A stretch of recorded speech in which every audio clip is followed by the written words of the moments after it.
Okay, everyone, just want to dive in here.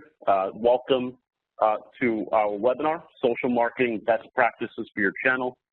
This is Michael Coscetta, VP of Sales and Marketing from StructuredWeb, and I'm very happy to announce our guest speaker in just 1 minute, Gonzalez from Sirius Decisions, who will be walking through a tremendous amount of detail about applying social marketing and social selling to your channel. The reason for this webinar, and this is going to be the first in a series of many webinars hosted by StructuredWeb in coordination with Sirius Decisions, is that we've seen more and more the desire for thought leadership, for instruction, for guidance on many aspects of channel marketing, channel sales, and social marketing has come up very recently as something that many companies wanted to dive in a lot more detail with, and they wanted a place to get started. So we figured who better, than to bring one of the foremost experts in the field, Gonzalez, to speak about social marketing and again how it applies to your channel. So just a little background on Laz. Laz is the service director from Sirius Decisions in their channel management strategies, and Laz has over 3 decades of experience in channel sales and sales in general and distribution. And there really is no better speaker who we could have brought to the table today to walk through, again, a step-by-step process of how to understand social marketing in the channel, how to apply social marketing in the channel, and then toward the end, I'll be able to dive into a few applications and use case scenarios of how social can be applied in a best practice fashion to your channel organization, whether they be resellers, whether they be DMRs, whether they be distributors. There's a lot that can be done with social marketing. And I think before I introduce Laz officially, something to keep in mind throughout this is that there's a process to launching any new program in the channel, whether it's something like social, whether it's email, whether it's webinars. And the key is to have a step-by-step process and a framework for how to think about it. And if there's one thing that Sirius Decisions does excellent work in, is creating that framework about how to approach a project, how to approach a new program. And also at the end, we will be holding some time for Q&A. Feel free to submit any questions through the chat box in the WebEx, and we'll be happy to address them either throughout or, of course, toward the end. We do have time specifically allotted to that. So without further delay, I want to turn it over to Gonzalez, who will take it over from here. Great. Thanks, Mike. I don't know whether to be happy of the experiences. 3 decades, boy, that makes me feel really old. So I want to thank you for the introduction. But as Mike said, we do have a lot of visibility at Sirius Decisions into what companies are doing in sales and marketing, not just in the channel, but in other sides of their businesses. Our focus is really around B2B organizations. And, today I have the privilege to talk to you about one of those areas where organizations are kind of struggling to better understand, hey, how can I get started with social in the channel? And, I got to first say it's actually really refreshing to hear a vendor of channel marketing technology like StructuredWeb to kind of take a pause and say process really precedes technology. And I think you guys are 100% right here. Before you go and invest in a platform to support tactics like social media, you should really think about how partners are going to use it, how you're going to create the content, how you're going to syndicate it. And so I'm a big believer of that process precedes technology. In fact, technology is probably the easiest decision to make. It's really those process questions that are going to be the hard ones. So really what we're seeing here in the conversation we're going to have today is not just one-sided. We're going to talk about both channel sales and channel marketing. And the reason is because they go hand in hand. We recognize that channel sales can't really get involved with social without some support from channel marketing. And by the same token, channel marketing can't go it alone. In fact, social selling with partners is something that we've been talking about Sirius Decisions, and we've introduced a model we're getting started with social selling, and we'll revisit that here in the conversation today. And that model takes care of monitoring, developing your own brand awareness, thinking about how do I engage with prospects if I'm a seller and I'm using social, whether I'm a partner or a direct salesperson. And then finally, how do we create demand? By the same token, marketing, on the other hand, has got to really think about social beyond just demand creation and lead generation. It's really about, hey, what kind of organization does marketing need to support to really engage in social? What kind of enablement steps do we need to take to get sellers and marketers involved? And then that engagement process, not to take it for granted, that business partners will just flock to you because you're offering them a chance to do some social media marketing. And then finally, the governance and the metrics, adding a little bit of rigor to those type of exercises. So there's two broad topics here. The first one is, when these things come together, we see social demand creation and lead generation as being the primary focus in the sales organization, and then thinking about how social syndication can kind of work on the marketing side. And that's where we're going to really hone our sights. Now, that being said, today we're going to talk about really the social transformation that's taking place. What trends are out there, what are some of the realities, what kind of requirements do we need to be thinking about, and then we'll quickly go into a model that describes 5 key social building blocks. So before social gets off the ground, we need to really start thinking about these components that I have here, and we'll get into them in quite a bit of detail.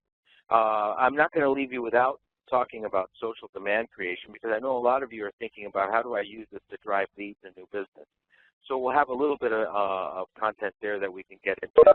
Then I will also share with you some key takeaways, some things that you should think to yourself and ask some questions you might ask to yourself as you're contemplating what you just saw. So the first thing is, let's talk about the new buyer, right? That new buyer that's out there, especially in the B2B space, is really using social and other tactics to really start their search for what solutions are out there. And our data suggests that 79% of those B2B buyers are starting their evaluation for new products and new solutions with search online. And once they get there, it used to be that you would reach out to your colleague and maybe place a phone call or have a face-to-face interaction. But now that's being sort of replaced by social sites where people with like-minded interests can have a conversation. And that social content becomes really important, because as they're consuming information online, they're going to look for a vendor's social content to do some of that research. And that's going to have an impact. It's going to have an impact now, and it's going to have an impact moving forward. Over the next 5 years, we see inbound marketing largely comprised of digital marketing, social marketing, search, pay-per-click, as moving from 37% of the marketing program spend to almost half. And that means that it's going to keep on going in that direction. So mobile devices are also going to factor in big. And the implication is that social marketing, digital marketing, and mobile marketing will be critical competencies.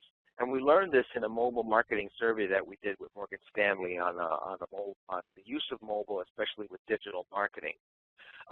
In fact, when you start looking at marketing roles that need to kind of really start thinking about what do I need to do in terms of roles and skills, we see that clients, they have pretty concrete feedback. They'll say social media is a skill every marketer should have. So the majority of our clients are really resonating this. The customer experience begins before the customer kicks into high gear once they become a customer. So that is to say that there's someone out there doing homework. There's someone out there doing research on your company, and even before you know who they are, they're consuming a great deal of content. And new technology is required. New investments in marketing technology is going to be something that organizations are going to need to really look at. And sometimes the bigger you are, the harder this becomes. It's almost impossible for all but the smallest organizations to manage every aspect of their social strategy. In fact, when we poll our clients, 88% of them tell us that they have no full-time resources dedicated to social media. 48% of them have at least 100+ total social accounts. So look at yourselves. Those of you on the call today, how many accounts does your company have in terms of social? Also, almost a third of the organizations that we talk to somewhat have a coordinated social strategy. So that's basically telling you that even though 88% of the companies don't have a dedicated resource, a third of them are starting to move in the right direction. But if they don't, there's something at stake here. 30% of staff productivity is lost when a lack of a coordinated strategy results in mixed marketing message and even dilution of brand. Think about partners out there using social to talk about your products in the wrong ways. So we're going to try to do something about that today. Today we're going to look at some key building blocks to drive better alignment inside the organization, and then how we can use that outside the organization to really have an impact on different areas of the business. So let's take a look at some of these building blocks, as I call them. And these 5 building blocks are going to be really key to launching any kind of social expertise. And the first one is organizational alignment. We really want to have the organization aligned in terms of the different silos to make sure that, you know, the content is being built, it's shared the right way, and partners are using it effectively. There's also social enablement. Before we get started, we have to teach folks how to use social media in their day jobs. And that means that we have to focus on how we deliver this social content, how we deliver social enablement programs, and the types of trainings that are required in the early stages, and then as we become best practice in these areas, what other skills are needed. Social engagement has a rule, has a protocol. It means that when you're having a conversation with somebody, you just don't rush into the offer. And we'll talk a little bit about that social engagement and how individuals, both in customer-facing situations as well as individuals internally, need to think about that engagement. And we'll talk about governance. So governance is really the oversight. You know, what are the things, the do's, the don'ts? What do you share with folks in your organizations who want to use social? What do you share with partners? And then last but not least, this is all not if we can't measure it. So the important thing is social can help, but let's measure our activities. Let's try at the early stages to start determining what are those indicators that we're going to be looking at in our dashboard to show us that something's working. Okay? Let's start with the first one, organizational alignment. And here what we're saying is that social communications kind of stands in the middle of many different functions. So a real balance of centralized versus decentralized is necessary to make sure that your organization can leverage. So for example, the comms group needs to think of social as a way of getting that message out. Might not be the only way, but certainly a way that can be used. Supplier marketing, so think about that. If you're a B2B brand, an OEM, a vendor, we call them suppliers, social marketing needs to have some kind of centralized as well as some regional governance. So whether you're leaving this up to the regions to deal with it in local languages with their partners, or you're doing this from a centralized standpoint to kind of originate that content, we think there's a balance that needs to happen there. Distributors can get involved, and I think that one thing distributors can help us do is listen better. They can create a listening strategy that can help those partners really know what's important in the mind of the customer. And sometimes that listening requires that we look at some data, some behavior. Now sales can get involved with social as well, but if we need sales to engage with customers, we need to teach them, right? We can't just take it for granted that every salesperson out there, whether they be a partner salesperson or a direct salesperson, knows how to use social. So we have to take some deliberate steps to make sure that organizationally we're in sync with the uses of social in the sales organization. And everybody's in a rush to say something. And I think that one of the things that the organization has to realize is that it's not everybody's job to do the talking. Somebody's job is to listen, some of them is to engage customers, some of them is to nurture, and some of them is to train. So I think one of the important things is to implement, first and foremost, a listening strategy and a response management. Because your message is out there, and I'll take a simple example of someone who's disgruntled coming off a plane. They might be using their mobile devices, and they might say, boy, that flight was really terrible, right? And let's say you're an airline, and you're looking at this. No response is worse right, than any response. And any response needs to be measured. So when customers are coming back to you and asking questions that everyone can see, it's really important for you to answer the question or redirect the question. And that means that the question can come from support, it could come from product, and we need marketing to help us really develop and optimize those policies that we're going to follow. So it might be okay to say, hey, understand your situation, we're going to get in touch with you directly to see how we can help. That's a lot better than not paying attention at all. So again, social communications, think of it as sitting in the middle of many different organizations, and it's really up to us to understand what role it plays with these organizations individually. Okay? Let's talk about enablement. Social enablement is really, where do we focus our efforts when we're trying to enable sales and marketing to use social in their day jobs? Now, what are the keys to focus on? And we say that those keys are really around efficiency and effectiveness.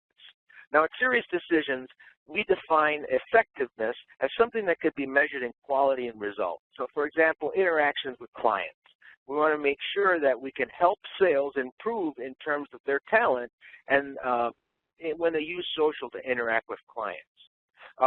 Efficiency, on the other hand, that's the blocking and tackling. It's really show how the tool can provide reps with more capacity to sell, more touch points with prospects and customers. So the idea would be to then drive this up to the right-hand corner so that you can say if we can focus on efficiency, and that is giving more capacity for sales to do their job, and we can up the effectiveness in their interactions with prospects, then chances are we're going to increase sales productivity. But before you take social to your sales force, to your partners, we really have to answer one simple question. What's in it for them? So the first thing to do is show how an internal social platform can be used to enhance the current enablement initiatives.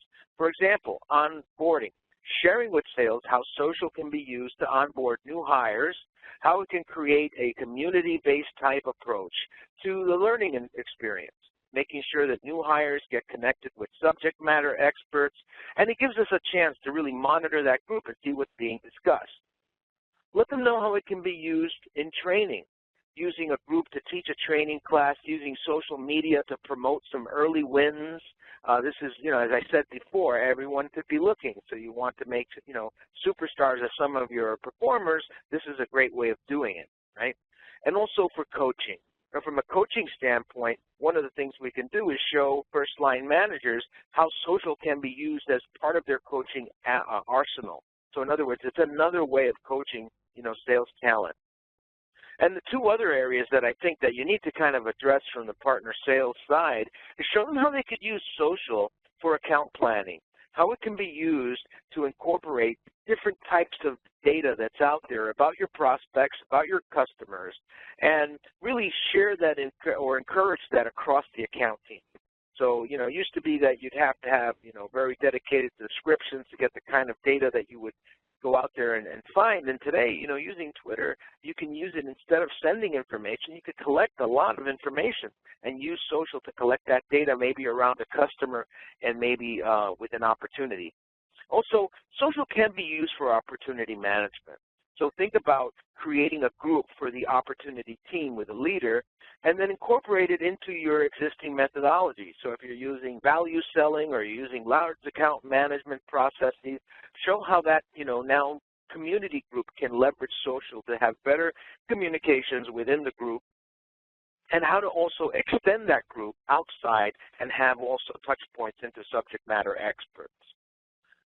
When we think about the social organization in the channel, I think the first thing is to start saying, hey, what do we really want channel partners out there to be doing with social? And you can see that I'm kind of laying out 5 points of things we can have them think about. And not all of them are opportunity management, right? So social listening, social recruitment, partner engagement, syndication, and also thought leadership. Social listening, one of the things that we can share with channel partners is, and really look at, is understand, engage the channel and the sales acceptance. So some of you might be announcing new programs that partners can use, right? Social is a great way to understand what kind of traction you're getting within the channel. For those of you with very large channel programs, this is a great way of capturing that feedback. Social recruitment. How many of you have seen a new vendor coming out with a product line or a new partner program and wanting partners to pay attention and maybe even jump on board? Suppliers can use social media to recruit new partners and bring on new sales reps as well. Also, partner engagement. One of the things that we can do with social is use, for example, Twitter with landing pages and sort of inbound tactics to treat partners like leads and then have them engage with you, right? Have them pay attention to what you've just said and then follow you in that journey. Take that next step with you and take that offer, just like you would with a lead.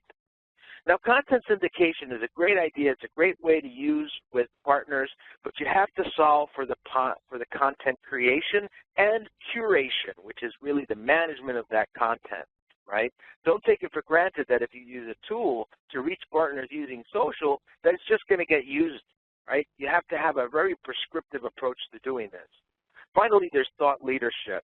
And, you know, they say that inbound tactics, thought leadership tactics in the early stages of that buyer's journey are going to be critical.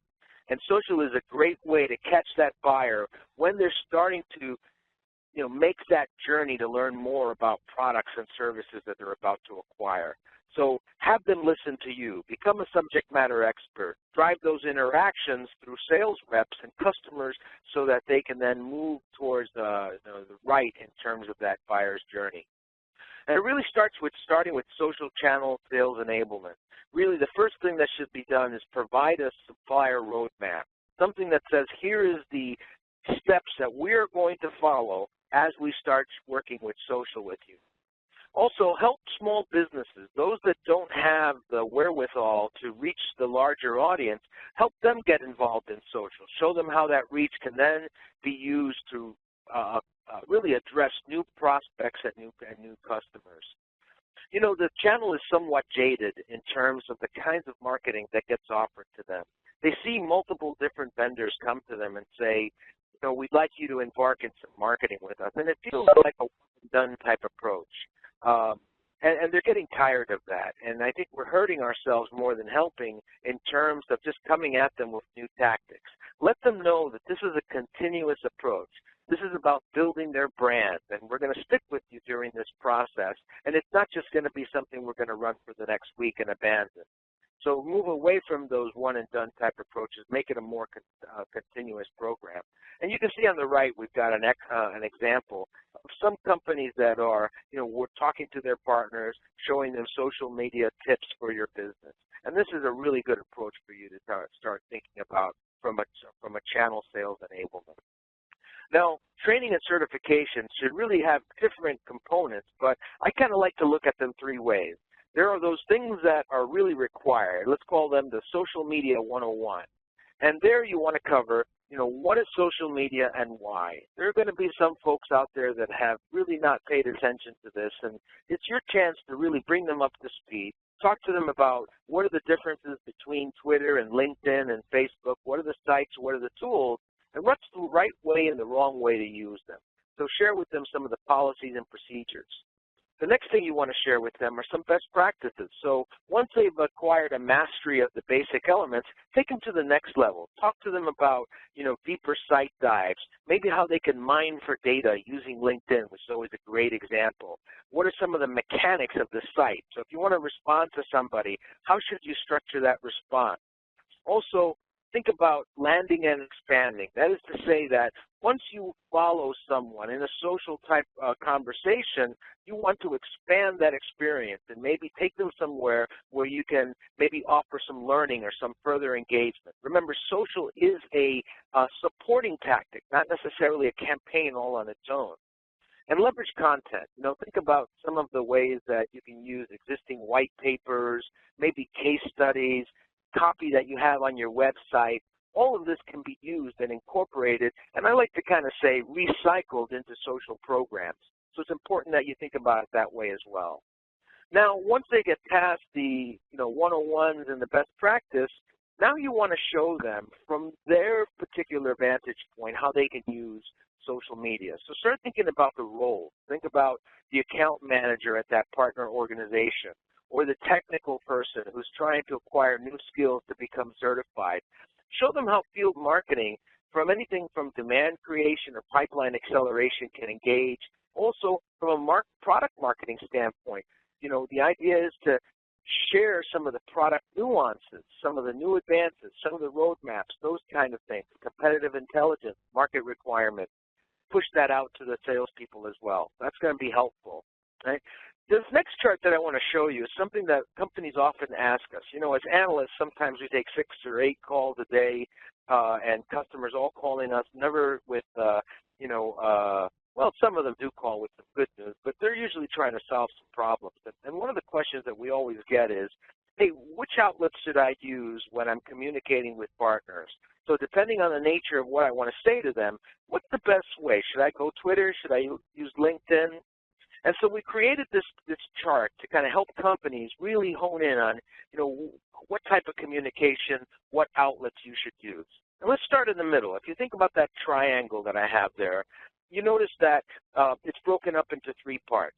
I've got communication that is one-to-many, right? And that's going to look more like messaging, right? We've also got many-to-one. Now, that's just the opposite. That means when you're collecting information, for example, from your partner community, and then finally you have many-to-many. That's when you have a real community sense going on, and everyone's kind of, you know, having those sidebar conversations, just like if you were an event and everyone's kind of together there having those conversations. Well, when you're in the many-to-many, in the one-to-many stage at the top, you know, typically what we see is a supplier sharing partner program updates, making offers to partners, maybe something around partner training and enablement. And when you're trying to do that, you want to cast as broad a net as possible. And the tactics you want to start using social media there, it's going to be things like Twitter, YouTube, and broad supplier communities where you can really get as many fish in the net as possible, right? The second stage below that, many-to-one, so now you're looking for partner feedback. You might be surprised that you might pick up some channel conflicts. So somebody sends a tweet and says, hey, just lost a deal, thought that someone else was going after it when my deal was supposed to be protected. Boy, that's not good feedback. So you don't want to constrict that, but you really want to make sure that they have a place to make that suggestion or make that request. So when they want to ask very specific questions from a large group, many-to-one, now you want to keep that in a blog where you have gated access to that blog and you can make conversation. Also gated special interest community. That means that in order to get there, you have to sign on, use a password, and that's going to limit the, let's say, eyeballs that are going to be exposed to the conversation, whether it be positive or negative. Later, if you like what the response was, maybe you want to share that with the rest of the group. And then you have the many-to-many, and we see this particularly with ISV programs, OEM programs, anywhere where organizations are using third-party solutions. There it's where partners are really working amongst themselves. So it could be like a marketplace, and the types of communications there you want to do is really think about blogs and wikis as one of those first places because it's going to have specialized interests, right? These groups are going to want to talk about some particular subject, maybe partner communities, so some folks use this in parts of their partner portal, and also we can create a LinkedIn group or a Facebook group to kind of work with this kind of information as well. Okay, so, you know, I hope this is helpful to some of you because I know that we get a lot of questions around it, and we created this kind of framework to help you really determine, you know, if I have this type of message, here's the outlet that I should use. But let's move on. Let's talk about a little bit of social selling and how we think that companies should think about social when they're starting to engage with sales in particular. So now you've got a partner out there, and you want to use social to drive leads, to drive their awareness, in some cases to make them look bigger than they are. And even some of those bigger partners, you might just want to be able to kind of connect with them by association so other people know that you have strength in your channel program. Well, the first thing you have to kind of think about when you're using social media in the sales side with partners is you have to think about the seller themselves. You know, you have to think about whether or not they are very well versed and adept with social, or are they just a babe in the woods? So in other words, if you ask them to spell social, they wouldn't even be able to do that. So I'm being a little cheeky here, but the point is, understand what the capabilities of the sales function is before you start using this, and then also understand the customer. Is your customer what we call a social butterfly? By using social, can you make the assumption that they'll be actively engaged with you? And so what you want to know is how engaged they are or whether they're not engaged. Is your customer designing products on a screen all day and they have no time for social? This is the kind of question you have to ask yourself. Now, remember, it's about, do my reps have the knowledge and skills that they need, and are my customers engaged? And with that information, we can create a diagnostic. For example, we can say the knowledge that my reps have plus the level of engagement that my customer has will dictate the kind of social media activities that I embark on. So using that thinking, I've created this graph, and on the left-hand side, we have the gap. So as we move up the arrow, there's a greater gap. In other words, sales knows less as we move up. And then on the right-hand side, down along the x-axis, we have buyer engagement. There what we're saying is that as we move to the right, we're going to have higher engaged buyers, and that's going to be really good. So that's really nirvana. That's where we want to be. We want to be where there is less of a gap and buyers are really engaged, and that's going to be where we spend most of our time if we can. But reality is that not always do we spend our time with that engaged buyer. And so using our axis, if you have low buyer engagement, in other words, we're over here to the left, and you have a high sales gap, then the best thing you can do is monitor.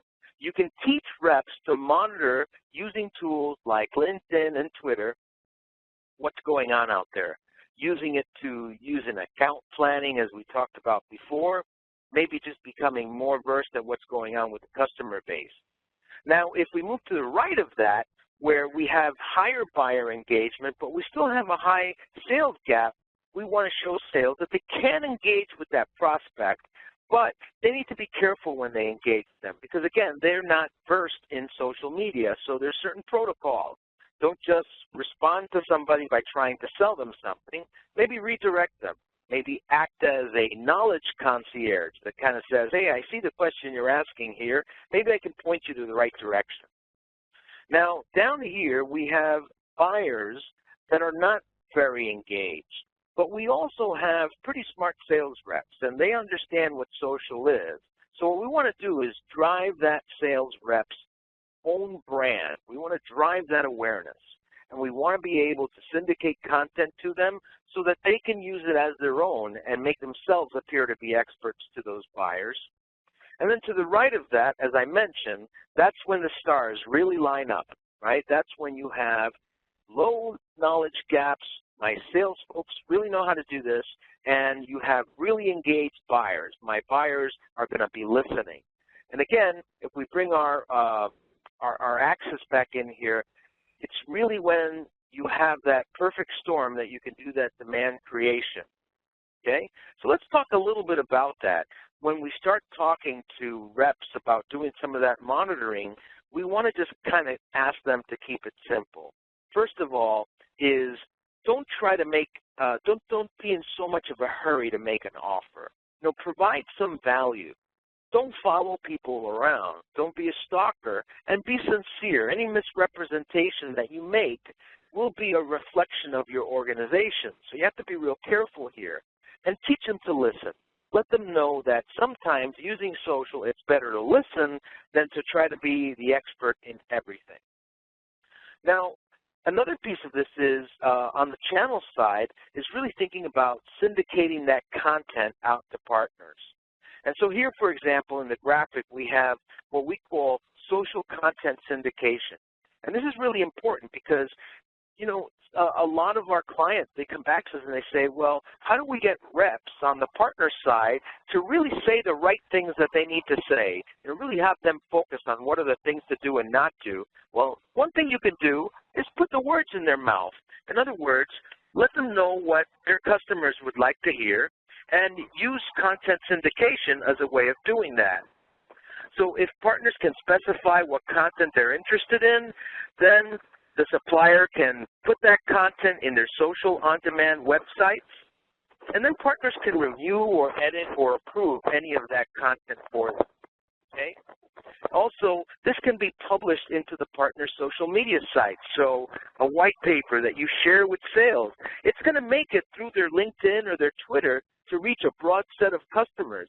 And if you really think about it, this is important because as customers read this content, they're going to interact with your partners. So again, you know, today, for example, when a salesperson meets a prospect for the first time, you know, I think they're still handing out business cards, but I know they're connecting on the back end using LinkedIn. So really harness that. Use that as a way of, you know, then extending that network and being able to post content through those LinkedIn accounts. And, you know, this concept of social syndication can really work really well here because it's almost as you're making that partner appear to be, you know, a subject matter expert through the words that you're sharing with them. So really important that we know about this. Social engagement, on the other side, really is convincing sales that their line of business buyer is now using social in ways that they need to be involved. And that engagement is important. None of you should take this for granted. I don't take it for granted. Just because I say that social is the way to go, maybe you need to prove it to them. You need to show them some data that shows, hey, if you look at online vendor communities or independent communities, there are a lot of places where your buyer is going to make those choices about what they should do and what they shouldn't do. And a lot of times, if we think about this buyer's journey that starts with that early consideration all the way over to vendor selection, it's only halfway through that process that sales gets involved. But all along, there's this online relationship. And the buyer, and down at the bottom, they're searching the internet, they're accessing peer information. Then when sales gets involved, by the time they do that, they've already formed their opinion. So really, it's that inbound marketing on the upper left-hand corner where social really plays a big piece of that thought leadership. And so share that with your channel sales folks. I mean, a lot of our clients, what they do is they do a webcast around social best practices, just like we're doing here, making sure that some of their partners are listening. Now, it's up to you to determine what tactics are going to have the best impact. And frankly, not all tactics bear the same in terms of the customer segment. So if you're using commercial names as a target or general territory or even SMB, know that nurturing and inbound could have certainly a great impact, but you're going to see it more in those areas where you really have to touch a large volume of clients, right? And they may not have the resources, for example, to have a sales rep calling on them all the time. So what they do is they use the web, they use inbound tactics to go out there and look at what they need, do that research. So again, really hone your sights on where it really fits best and know that the smaller the customer, the larger that digital marketing piece is going to play. Now, having said that, the next thing you got to do, you have to understand where they go to get their information. And we call these watering holes. And watering holes are a way for you to really start looking at where B2B buyers go get their information and start thinking about that. So they could be industry websites, they could be social networks, they could be, for example, the American Association of CPAs if you're looking to work with those types of partners, or maybe informal discussion groups, maybe even on the vendor support site. That's where you might have some of those blogs or online forums. The key is to find out which are the ones where your target audience is having this conversation and really focus in on that so that you could get beyond that monitor stage, right, that we talked about before and move into more effective tactics with social media. Now, that being said, what we want to do is take a look at where social is really having an impact in terms of demand creation. I'm going to bring this up one more time so that you folks can remember that when we're talking about demand, on that bottom right-hand corner, we need to have that high customer engagement, okay? And the second thing I want to share with you is that not all of it is going to be lead generating. So as we move to that demand stage, we have to think about what role is social going to play. Well, we think of marketing's job as being able to seed new demand, create new opportunities, nurture those opportunities, then possibly enable and accelerate some of the tactics and some of the programs. So really, when you're seeding, think about how thought leadership can play into that. When you're creating new content and you're targeting that content, make sure that you're really looking at the personas and the buyers. So make sure that that content is very aligned. When you're nurturing, think of social as a way to support, buying preferences. Think about that buyer out there who's using social to discriminate solutions one against the other and showing them step by step in a convincing way, not a one-and-done way, how this could work. Now, enablement also really, marketing's job to enable is really using social tools as part of the enablement strategy around an internal community platform. And then pipeline acceleration is really, hey, how can social really help in terms of late-stage prospects, especially when that prospect is ready to make the purchase and they need to get that validation. Maybe they can pick up a testimonial or some kind of referral, and they find that through a social outlet. Now, remember, the main thing here is that social is not the campaign. It's a supporting tactic. So we want to make sure that we create a multi-touch approach where we focus on reputation, demand creation, maybe some of that sales enablement, where we move from the education stage to the solution stage to the vendor selection stage. So think about that as the buyer's journey, really create awareness around that new problem, help them understand how you match up to that so that when they move into that solution stage, you can use social tactics to support this. And this is definitely a multi-touch approach. Now, does it work? I'll show you how. I think so. Adding social tactics can really increase the information and the results of your campaigns. So here, for example, is an outbound program emailed to 1,000 contacts with, maybe a below average 2% response rate. On the first drop, there is an education white paper, and it outlines business need number 1. It's, 50 respondents raise their hands and take your offer. In the second drop, when we audited this program, the second business need was offered, and we showed them a webcast. So we said, okay, come to the webcast and take a look at what else we have to help you. And then we get new respondents from that. And then the same thing happens in the third and fourth drop. So as you start thinking about it, you have pretty much 50 respondents that take you on the first offer, and then you can convert to 5 by the time you're done. So that's a 2% response rate. Now, when we add social to the mix, the increase is not, I wouldn't call it earth-shattering, but it is dramatic. Think about it. You're increasing the response rate by 20%. So by adding social, for example, to that first touch where you sent the white paper, maybe you resend or syndicate it out through blogs, through social networks. Maybe you add it to a Twitter or a LinkedIn feed. You may also make an additional offer. So, come and hear the testimonial through a podcast. Next, in the second drop, you augment that again through podcast, through Twitter, through LinkedIn, and you can see that slowly but surely, instead of getting 50 respondents in your first touch, you're getting 60. In the second conversion, instead of sticking with 40, now you've converted 48 because you've got more ways of delivering your message, so that by the final touch, you're literally seeing this starting to grow. And that's what's really important about this, that you can see that incremental growth, okay? So this kind of shows that, yeah, social can have its impact in demand creation, but it's a very measured impact. So don't expect it to be a panacea. Don't expect it to be a campaign all by itself, but do expect it to contribute to the bottom line conversion of your prospects.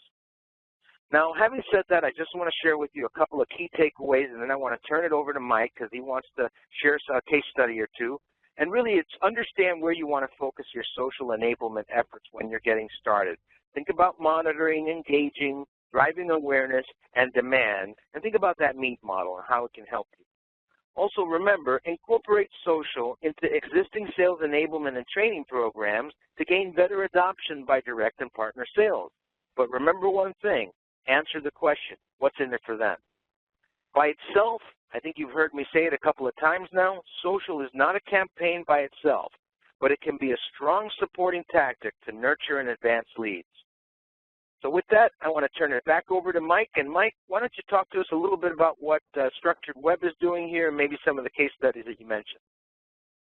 Absolutely. Thank you, Laz. Also, we had a couple of questions come through throughout, and we'll touch on those at the end. But just wanted to share a few adaptations of social marketing to the channel, just some of the education that we've been doing with our customers. So one theme that you're going to see throughout the next series of webcasts that we'll be hosting are what we call the 5 Cs. And it's really the 5 Cs of channel, and this is just applied to social. But first is the creation, so the creation of content and materials and collateral for partners to use through social. The second is the connect phase, which is taking advantage of the fact that as a vendor, you have these hundreds or thousands of channel partners to really extend your local reach into specific verticals or key markets or geographies. The communicate phase, this is the demand phase that Laz just mentioned. So what types of social content and posts can be disseminated out through that communicate demand gen phase. The conversion, of course, of impressions to leads, and we'll show a few examples, and of course calculating the mix of all of this. With, of course, I think the understanding of that, what Laz said, social is not going to be the campaign itself. It's not going to be the pure lead gen tool that some other components are. So first, there's a channel marketing funnel. The first part of it is all really executed through your partner management, programs and skills and components, which is the connect phase. How many partners are engaged? How many partners are doing social? What's the aggregated reach across all of their social networks? The demand gen execution throughout the communicate phase of, again, what's being sent out, what components are being utilized, and then, of course, the conversion of those impressions and of those connections to, potential opportunities and leads on the back end. Again, when it comes to creating content, partners really crave an easy way to access social content, or even better, to have it provided to their accounts automatically. And one question that came in throughout that we could touch on at the end is, partners were asking this vendor for a lot more solution-based content, yet they had really been just providing a ton of product-based content. And for most of their partners, the content was too product-specific and not enough industry-specific or problem-solving specific. So again, content that they could really digest and use without having to do too much with, okay? Within this funnel, just to use an example that we applied to a customer just recently, you take your connect phase again. So first stage in the connect phase is how many partners are engaged. And even better, something that we see being left on the table way too often is how many salespeople can be engaged as well through those partners. So not just a post from the partner page, but each salesperson on the partner page as well, because they have their own connections and their own network. And of course, through those individuals, you have the potential reach, to the number of customers. And you multiply that by the number of posts being sent out, and that gives you the number of potential impressions, the number of actual social impressions, how many clicks, how many leads, how many opportunities, and how many orders, come straight from there. So not only just being able to understand the framework of how, again, to approach channel, but putting numbers to these, okay? And in the connect phase, again, encouraging partners to acquire a capture list. That's obviously usually an email component, but getting the permission to post, from those partners and using the multiple social channels, whether it be LinkedIn for certain types of, high quality content and comprehensive content, Twitter posts to keep that partner positioned as a thought leader and to keep their brand and their name, out to their own followers, and of course, connecting lead capture tools to all these. And just the example that we used with a vendor is just LinkedIn, probably one of the most effective and really targeted uses of social marketing today. And as they develop their tools, gets even more focused. But this customer had 1,000 partners, and they said, what can we expect if we engage all of these partners? Again, in a very easy way. And I think, again, as Laz said, this is not a panacea, and getting 1,000 partners is challenging enough, let alone engaging them. But let's say they each have an average of 5 salespeople. That's 5,000 salespeople, plus the partner pages themselves. If each salesperson has 500 contacts, whether that's followers or actual connections, that's 2.5 million potential customers. And of course, I'm sure there would be some overlap there, but this is just a framework to think about. if there were 4 posts per day, again, whether they be basic single-sentence posts or sponsored posts, and we found that this vendor actually had over 20 and 30 posts that they could have used per day, just to take 4 that could be sent through the partners. That gives a crazy number of 300 million potential impressions in the communicate phase. And the key part of this connect phase is how do you maximize the front end of that funnel so that you have the most amount of potential impressions. Let's say maybe only 1% of those potential impressions actually, was viewed by a customer.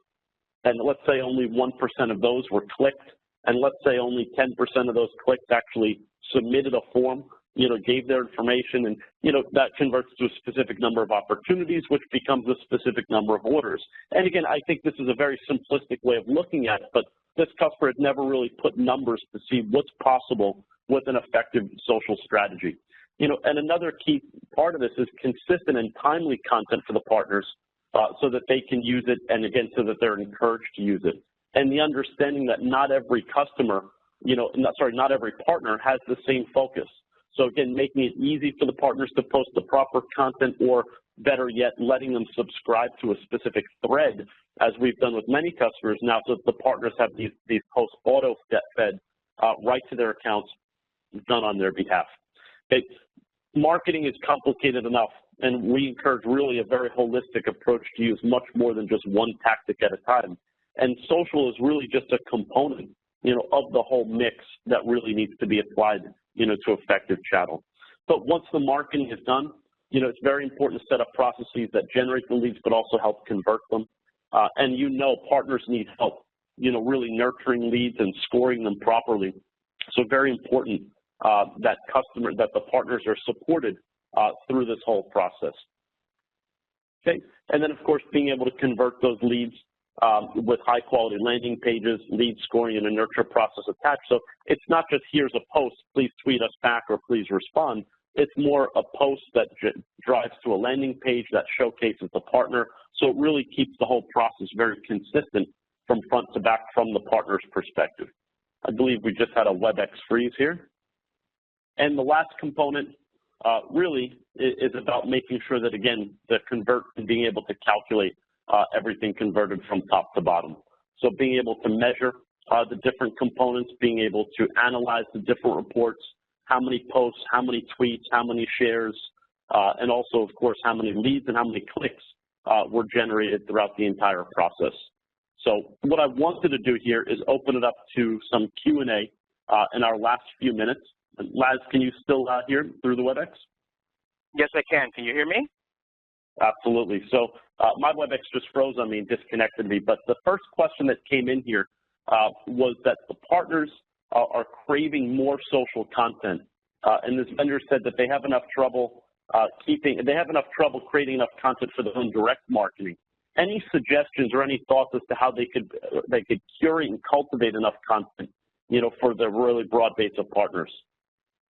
Well, what I would think is, there's something important that you said before, which is you need to understand which content is appropriate, right? So if you're creating product-centric content and partners are saying, hey, I need more solutions content, then your content is not aligned to the partner. So that's one thing. But that content that talks about the business need, the business problem, or even something that your partner might say, that would be acceptable to me. Don't try to reinvent the wheel here. There's tons of information that you already have, white papers, case studies, information from your website. Look to recycle some of that. So rather than try to create specific new content for partners, if you have content that does align, that you already are offering in other programs, I would say the easiest way is just recycle as much of that as possible to make sure that you can then extend it out to the channel. Liza, by the way, I think you and I are speaking to each other right now, and I don't think anyone else can hear us. Okay. We are having a WebEx meltdown, apparently. Okay. It just completely disconnected you and me from the entire feed. Okay. Yeah, I'm the only one on the analyst right now. Oh, Karen said she can hear. Everyone is saying they can still hear us on the Q&A, okay. So continue. Okay, good. All right, very good. Okay, perfect. Thank you, Laz. Second question that came in is if I've never offered social to my partners and I want to start somewhere, what's the simplest and basic first step that we can implement to get something moving off the ground? I would say think about monitoring. Show them how to listen using social. Before they start retweeting and sharing content, show them how it could be used as an information gathering vehicle. For example, when I started with social, I didn't necessarily become an advocate of just kind of sending out messages. So I use things like TweetDeck or there's a Hootsuite. And some of those tools can actually be used to filter out information. So if I'm looking at an account like Exxon, for example, I could show a partner how they can use keywords in some of their searches in Twitter and in tools like TweetDeck and Hootsuite so that they can have all that information come to them. And that's one real powerful way of getting them started. Show them how you could use it for some of this information gathering for things like account planning and being able to really understand what's happening with their customers. I think that's the first place that you should go. Excellent, thank you. And just last question here, the third one that just came in just toward the end. Again, I apologize to everyone for the technical issues with WebEx, but do you have a preferred social channel for technology? Do you think it would be Facebook? Do you think it's Twitter? Do you think it's Google+? Is it LinkedIn? Is it blogs? Anything specific you could address there? Here's the thing. Right now, associations are being formed around different types of channel partners. So, for example, you have the MSP Alliance or the Cloud Partners. That seems to be one area where those types of partners are getting together. You also have the Channel Partners Network, which is more around telephony and unified communications. That's going to be another set of different types of partners that you might see. You might see dealers, master agents, guys like that. So that might be particular.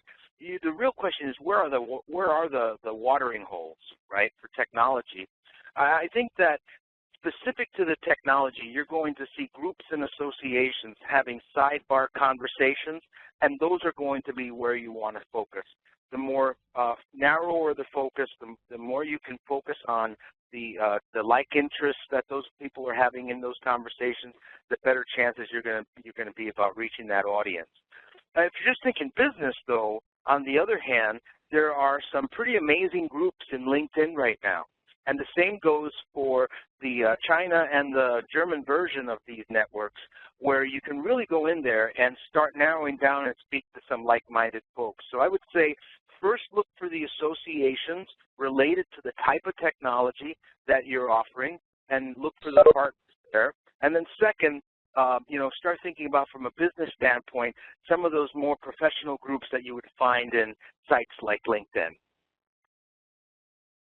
Great, Laz. And with that, we are cut off here at our hour. I want to thank you very much for your time and the amazing detail here. And just everyone, again, we will be sending out a recording. So we thank you for attending. And for the most part, we will also be able to send a lot of this content out. If you have any specific questions, please feel free to email me directly, michael.coscetta@structuredweb.com, or Laz Gonzalez, which is laz.gonzalez@siriusdecisions.com as well. So thank you, everyone, again. We appreciate your attendance and look forward to the next stage in our webinar series. Have a great week, everyone. Thank you, Laz. Thanks.